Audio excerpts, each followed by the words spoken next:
என் அன்பு குழந்தையே, என்னை நாடி வந்தால் உனக்கானதை தருவதற்கு நான் உன்னை தேடி வருவேன். ஒரு நொடி நீ என்னை நினைத்தால் ஒவ்வொரு ஜென்மமும் உன்னுடைய பெருமாள் உன்னுடனே இருந்து உன்னை பாதுகாப்பேன் என் செல்லமே. குழந்தையே, குற்றம் சொல்ல 1000 காரணங்கள் இருந்தாலும் மற்றவர்களை மன்னிக்கவும் மறக்கவும் கற்றுக்கொண்டால் அதுதான் உன் அன்பிற்கு அது பெரும் பலத்தை கொடுக்கும். ஆசையும் பசியும் பணமும் இல்லாவிட்டால் மனிதர்கள் மனிதர்களாகவே இருந்திருப்பார்கள். ஆனால் இந்த மூன்றையும் நான் கொடுத்துவிட்ட காரணத்தால் தான் மனிதர்கள் இப்போது இந்த கலியுக காலத்தில் தான் எதற்காக படைக்கப்பட்டோம் என்பதையே மறந்து எல்லாவற்றிற்கும் ஆசைப்பட்டு பணம் சம்பாதிப்பதே வாழ்க்கையின் லட்சியமாக வைத்துக் கொண்டு பசியோடு இருப்பவர்களை கண்டும் காணாமல் தவறு செய்து கொண்டிருக்கிறார்கள். எப்பொழுது வேண்டுமானாலும் யார் வாழ்வில் எது வேண்டுமானாலும் நடக்கும் என்பதை மட்டும் உணர்ந்துவிட்டால் செல்வந்தர்கள் தவறு செய்ய நினைக்க மாட்டார்கள். ஏழையாக இருப்பவர்களும் தன் வாழ்க்கை நிச்சயம் மாறும் என்று சந்தோஷமாக இருப்பார்கள். என் அன்பு குழந்தையே, நடப்பவையெல்லாம் நன்மைக்கே என்று நம்பிக்கையோடு நீ இருந்தால் உன் வாழ்க்கையை நலமாகவும் வளமாகவும் நான் நிச்சயமாக மாற்றி அமைப்பேன். யாராவது உன்னை ஒதுக்கி வைத்தால் ஏன் நீ கவலைப்படுகின்றாய்? யார் உன்னை எந்த தூரத்தில் வைக்கிறார்களோ அந்த தூரத்திலேயே நீ இருந்து கொண்டு வாழ கற்றுக்கொள். அதனால் ஒரு நஷ்டமும் உனக்கு வராது. உன்னோடுதான் நான் இருக்கின்றேனே, இது போதாதா என் செல்லமே? இருளான உன் வாழ்க்கையில் விடியலை கொண்டு வர வேண்டியது என்னுடைய பொறுப்பு. நீ எதிர்பார்த்ததையும் நீ ஆசைப்பட்டதையும் வெகு விரைவில் உன்னுடைய கைகளில் கொண்டு வந்து சேர்க்கின்றேன். அதற்கு பிறகு நீ என்னை தீபமேற்றி வழிபட்டால் போதும். வாழ்க்கை என்பது யுத்த களம் போன்றதுதான். யுத்தத்தில் எவ்வாறு எதிரிகள் இல்லாமல் போரிட முடியாதோ அவ்வாறுதான் வாழ்க்கையிலும் எப்போதும் எதிரிகள் உன்னை சுற்றி இருந்து கொண்டே இருப்பார்கள். எதை கண்டும் அச்சம் கொள்ளாமல் துணிந்து எதிர்கொண்டு வாழ பழகு. தெரியாமல் தவறு நடந்து விட்டாலும் சரி அல்லது நீ செய்து விட்டாலும் சரி பொய் சொல்லி தப்பிக்க நினைக்காதே. உண்மையை சொல்லி மாட்டிக்கொள். ஏனென்றால் பொய் வாழ விடாது, உண்மை சாக விடாது. உன்னுடைய எதிர்பார்ப்புகள் சில நேரங்களில் உனக்கு ஏமாற்றத்தை கொடுத்திருக்கலாம். ஆனாலும் உன்னுடைய ஏமாற்றங்கள் உனக்கு நிரந்தரமாக உன்னுடன் தங்கி இருக்காது என் செல்லமே. உன்னுடைய எதிர்பார்ப்புகளை உனக்கு ஏற்றாற் போல நிறைவேற்றி கொடுப்பது என்னுடைய கடமை. எந்த பலனும் எதிர்பார்க்காமல் உன்னுடைய கடமைகளை நீ சரிவர செய்து வந்தால் அனைத்து அற்புதங்களும் உன்னுடைய வாழ்வில் நிகழ்வதை உன்னால் உணர முடியும். துன்பம் வரும் வேளையில் சிரிப்பது என்பது மிகவும் கஷ்டம்தான். ஆனால் நீ அதை கற்றுக்கொண்டால் உன் சிரிப்பை பார்த்து துன்பத்திற்கே துன்பம் வந்துவிடுமே செல்லமே. துன்பமும் வந்த வழியில் உன்னை விட்டு விலகி போகும். மற்றவர்களுக்கு தீமை செய்ய நினைப்பவர்கள் ஒரு நிமிடம் இதே துன்பமும் தீமையும் நாளை தனக்கு வந்துதான் தீரும் என்பதை மனதில் நினைத்துக் கொண்டால் போதும். எவருமே தவறு செய்ய நினைக்க மாட்டார்கள். இன்று செய்யும் தவறுகளும் கஷ்டங்களும் துன்பங்களும் தீமையும் எல்லாமே அவர்கள் போட்ட விதையாக மீண்டும் அவர்களுக்கு வந்து சேரும் என்பதை யாரும் மறக்க வேண்டாம். என் அன்பு குழந்தைகள், யாரும் மற்றவர்களுக்கு தீங்கு செய்ய நினைக்க வேண்டாம் என்றல்லமே. ஏனென்றால் மாற்றங்களை மாற்றிட முடியும், ஆனால் மாற்றியவர்களை ஒருபோதும் மாற்ற முடியாது. அவர்களாகவே திருந்தினால்தான் உண்டு. உனக்கு பிடிக்காத செயலை யாராவது செய்தாலும் சரி அல்லது உனக்கு பிடிக்காமல் அவர்கள் நடந்து கொண்டே இருந்தாலும் சரி அவர்களை விட்டு அமைதியாக விலகிவிடு. ஏனென்றால் அப்படி நீ யாரையாவது வெறுக்க ஆரம்பித்தால் முதலில் உன்னுடைய வெறுப்பிற்கு பலியாவது அவர்களாக இருக்க மாட்டார்கள்.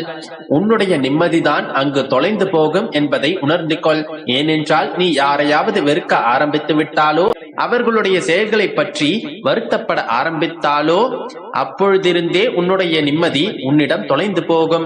முதலில் அவர்களை விட்டு விலகிவிடு என் செல்லமே. யாரையும் காயப்படுத்தாமல் யாரிடமும் காயப்படாமல் உன் வாழ்க்கையை நீ வாழ வேண்டுமென்றால் இந்த உலகில் அது முடியாத காரியம். தனிமையிலேயே வாழ்ந்துவிட முடியுமா என்ன? சொல் பார்ப்போம். மற்றவர்கள் உன்னை காயப்படுத்துகிறார்களே என்று கவலைப்படாதே. பதிலுக்கு நீயும் அந்த தீய செயலை செய்து விடாதே என் செல்லமே. உன்னை பற்றி இப்போது மற்றவர்கள் என்ன நினைப்பார்கள், என்ன பேசிக் கொண்டிருப்பார்கள் என்று நினைக்க ஆரம்பித்து விட்டால் உன் வாழ்க்கை நிம்மதியில்லாததாக மாறிவிடும்.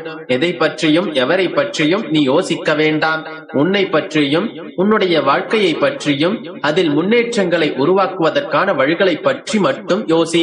நல்லதையே நினைத்து நீ நல்லதையே செய்தால் உன்னுடைய வாழ்க்கையை வெகு விரைவில் நான் முன்னேற்றி காட்டுவேன். உன்னை தவிர வேறு எதுவுமே உனக்கு அமைதியை தர முடியாது என் தங்கமே. மற்றவர்களை அறிந்தவன் புத்திசாலி, தன்னைத்தானே அறிந்தவன் தான் ஞானி. நீ உன்னை முழுவதுமாக புரிந்து கொள்ள முயற்சி செய். உனக்குள் இருக்கும் தவறுகளை சரி செய்ய நீ முயற்சி செய்தால் அதுவே மிகப்பெரிய மாற்றமாக மாறி உன் வாழ்வில் வெகு விரைவில் முன்னேற்றத்தையும் சந்தோஷத்தையும் வெற்றியையும் கொண்டு வந்து சேர்க்கும். நம்பிக்கையோடு இரு, நல்லதே நடக்கும். என் அன்பு குழந்தையே, காயப்பட்ட உன்னுடைய இதயத்திற்கு என்னுடைய ஆறுதல் வார்த்தைகள் மருந்தாக இருக்கும். இதை முழுமையாக கேள். நீ எதிர்பார்த்த ஆறுதல் நிச்சயம் உனக்கு கிடைக்கும். மகளே, நீ தைரியமான என்னுடைய பிள்ளைதான். இதுவரையில் பல பிரச்சனைகளை தைரியமாக சந்தித்துள்ளாய். மற்றவர்களுக்கு ஒரு பிரச்சனை என்றால் தைரியமாக முன்னின்று ஆறுதல் சொல்கின்றாய். மற்றவர்களுக்கு ஆறுதல் சொல்லும் போது இருக்கும் தைரியம் தனக்கு தேவைப்படும் போது ஏன் இருப்பதில்லை? தைரியமாக இரு. நமக்கு நாமே ஆறுதல் கூறிக்கொள்ளும் மனதைரியம் இருந்தால் அனைத்தையும் கடந்து விடலாம். உன்னை ஏளனப்படுத்துபவர்களை நினைத்து கோபப்படாதே. உன்னை கண்டு எள்ளி நகையாடுபவர்களை நினைத்து வெதும்பாதே. உனக்கு மரியாதை தர மறுப்பவர்களை நினைத்து மனம் தளராதே. வாழ்க்கை ஒரு சக்கரம். ஒரு நாள் அவர்கள் இதை அனுபவிப்பார்கள். அப்போது தயவு செய்து அவர்களைப் போல மாறாதே. மகளே, உன்னுடைய விண்ணப்பத்தை கேட்டேன், உன்னுடைய கண்ணீரை கண்டேன். கவலைப்படாதே, உனக்காக நான் இருக்கின்றேன். உனக்கு எதிராக வரும் அனைத்து வகையான பிரச்சனைகளிலிருந்தும் நான் உன்னை விடுவிப்பேன். உன்னை அரவணைத்து பாதுகாத்து வழிநடத்துவதற்காக என்றும் உன்னுடன் நான் இருக்கின்றேன். நான் இருக்கும் போது உனக்கு ஏன் இந்த வீண் கவலைகள்? கவலையின்றி சந்தோஷமாக இரு. நாளைய விடியலில் உனக்கான அற்புதங்களை உன்னுடைய வாழ்க்கையில் நான் நிகழ்த்தப் போகின்றேன். குழந்தையே, சில பல ஏற்ற இறக்கங்களை கண்டதும் வாழ்க்கையே முடிந்து போய்விட்டதை போல உடைந்து போய் உட்கார்ந்திருக்காதே. தண்ணீர் தடையை கண்டதும் புதிய தடத்தை உருவாக்குகின்றது. அதை போலவே உன்னுடைய வாழ்க்கையில் உனக்கு பிரச்சனை என்றால் நான் முன்கூட்டியே உனக்கு நான் உணர்த்துவேன். அப்படி நீ உணரும் இடத்திலிருந்து உடனடியாக நகர்ந்து விடு. அதுவே பல பிரச்சனைகளை தவிர்ப்பதற்கான சிறந்த வழியாக இருக்கும். கால நேரங்கள் மாறும்போது அனைத்தும் இங்கே மாறும்.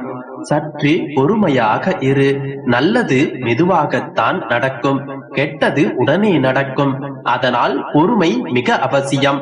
நீ மகிழ்ச்சியாக இருக்க ஒரு வழி சொல்கிறேன், கேள் குழந்தையே.